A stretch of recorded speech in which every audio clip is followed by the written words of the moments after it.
वाह, बधाई हो, अब तुम बड़े हो गए हो, आंटी ने मेरी पीठ थपथपाते हुए उत्तर दिया। आपको बचाना चाहिए, जब मुझे यह मिलेगा तो बधाई नौकरी, मैंने कहा और चारों ओर देखना शुरू कर दिया। स्टोर दुकान के मालिक द्वारा सुझाए गए कुछ विकल्पों पर प्रयास करने के बाद काले सूट और स्कर्ट और एक साधारण सफेद शर्ट के मिलान सेट पर निर्णय लिया।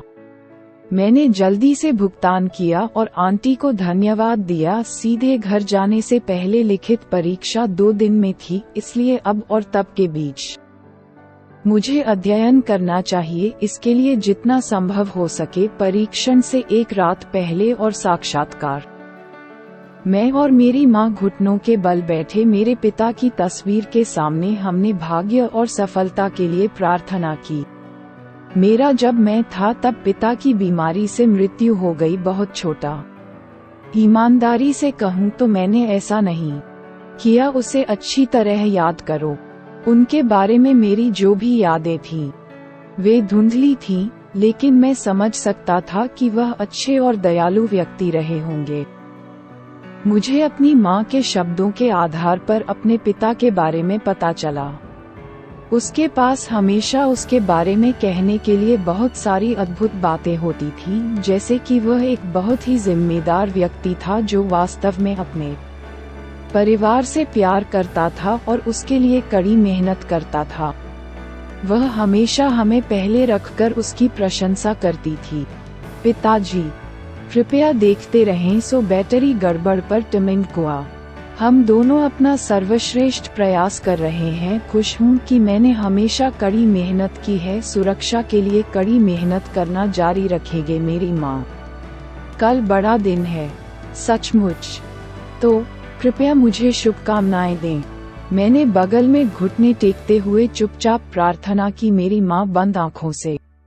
मेरा माँ ने चुपचाप प्रार्थना की। खैर, जब हम दोनों का काम पूरा हो गया, एक दूसरे को देखकर मुस्कुराए।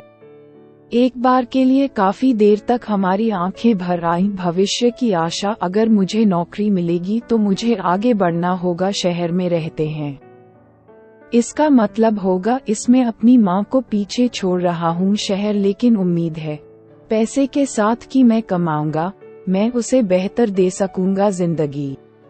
मेरी माँ बड़ी हो रही है और यह उसके लगातार बढ़ते रहने से पता चलता है। पीठ दर्द और कम सहन शक्ति। हालांकि वह इसे छुपाने की पूरी कोशिश करती है। मैं काश मैं काम कर पाता और उसे भेज पाता। पर्याप्त पैसा वापस करो ताकि वह अंततः सेवानिवृत्त हो सकते हैं या कम कार्यभार ले सकते हैं। कम गहन कार्य उस रात। कुछ आखिरी करने के बाद 1 मिनट की तैयारी के बाद मैं सोने चला गया जल्दी। कल तो मुझे पकड़ना ही था शहर में जाने के लिए। बहुत जल्दी ट्रेन करें जहां मैं अपनी पहली लिखित परीक्षा दूंगा और फिर यदि मैं उसमें उत्तीर्ण हो गया तो मेरे पास होगा दोपहर में साक्षात्कार। लेटते ही मैंने अपनी आंखें कसकर भींच ली मेरा बिस्तर। कल मेरा दिन होगा। आखिरकार मैं किस मुकाम पर पहुंच गया हूं। उम्मीद है कि यह मेरा भविष्य होगा। कार्यस्थल। मैं एक खूबसूरत के सामने खड़ा था। पेड़ों से सजा हुआ परिदृश्य, झाड़ियां, फूल और बहुत बड़ा पानी का फव्वारा। इसके परे शहर की सबसे ऊंची गगनचुंबी इमारतों में से एक जेसन एंड हिल्स का मुख्यालय था। ये स्थान मेरी पीढ़ी की अनगिनत आत्माओं के लिए सपनों का कार्यस्थल है, जिन्हें विज्ञापन और फिल्म निर्माण की कला ने पकड़ लिया है। जब मैंने अपने ऊपर उभरती चमकदार गगनचुंबी इमारत को देखा तो मैंने घबराहट और उत्तेजना के मिश्रण से अपने होंठ काटे। इमारत लगभग पूरी तरह से चमकदार चांदी के कांच से बनी थी, जिससे रोशनी परावर्तित होती थी, जिससे इमारत चमकदार हीरे जैसी लगती थी, सूरज की रोशनी में टिमटिमाना। जो लोग वहां से गुजरे वे सभी थे स्मार्ट दिखने वाला सूट पहना। हर कोई बहुत अच्छा लग रहा था, निपुण और योग्य। हर कोई ऐसा लग रहा था मानो वे अपने ही हों। यहाँ मैंने चारों ओर देखा जब तक मुझे एक छोटी सी बेंच नहीं मिली जहाँ मैं जल्दी से बैठ गया था। मैं पहले से ही अपना सूट पहन चुका था। लेकिन मैंने अभी तक वो उचित जूते नहीं पहने थे जो आंटी ने मुझे दिए थे।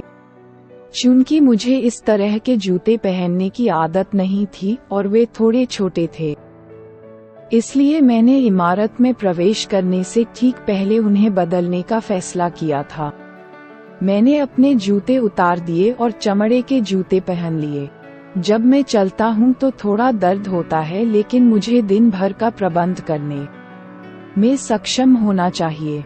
जैसे ही मैं प्रवेश द्वार की ओर बढ़ा, मैंने गहरी सांस ली। इमारत की मैं आती हूँ। लिखित साक्षात्कार था, एक बहुत बड़े सभागार में आयोजित किया गया और हवा में तनाव था, दम घोंटने वाला।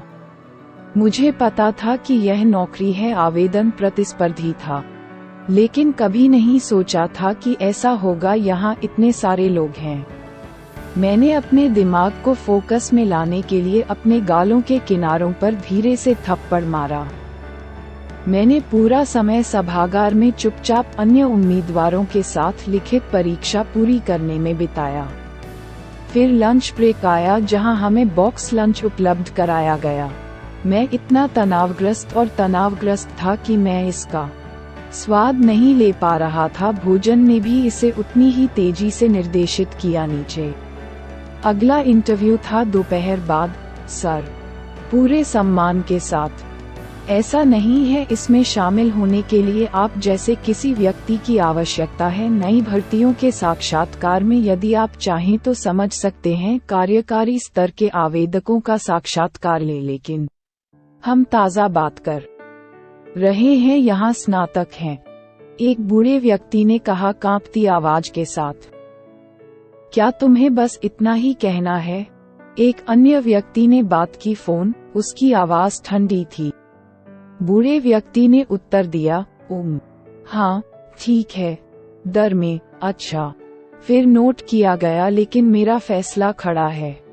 मैं कुछ में भाग लेना चाहता हूँ। नए स्नातकों के लिए साक्षात्कार, दूसरा आदमी मुस्कुराता हुआ बोला। लकीर का दूसरा सिरा, सर, इंटरव्यू तो चल ही रहे हैं, आज दोपहर से शुरू करने के लिए, बूढ़ा आदमी झिझकते हुए कहा। वह कैसा था? सभी सैकड़ों को स्थानांतरित करना चाहिए। साक्षात्कार, यह ऐसा होगा विपत्ति। तो फिर इसे कल दोपहर के लिए स्थानांतरित कर दें।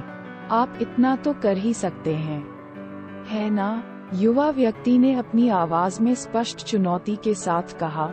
हाँ सर, बूढ़े व्यक्ति को जवाब देने के लिए मजबूर होना पड़ा। अगर वह इतना नहीं कर सका तो उसकी नौकरी निश्चित रूप से खतरे में पड़ जाएगी। आप शायद सोच रहे होंगे कि मैं क्यों ये कर रहा हूँ।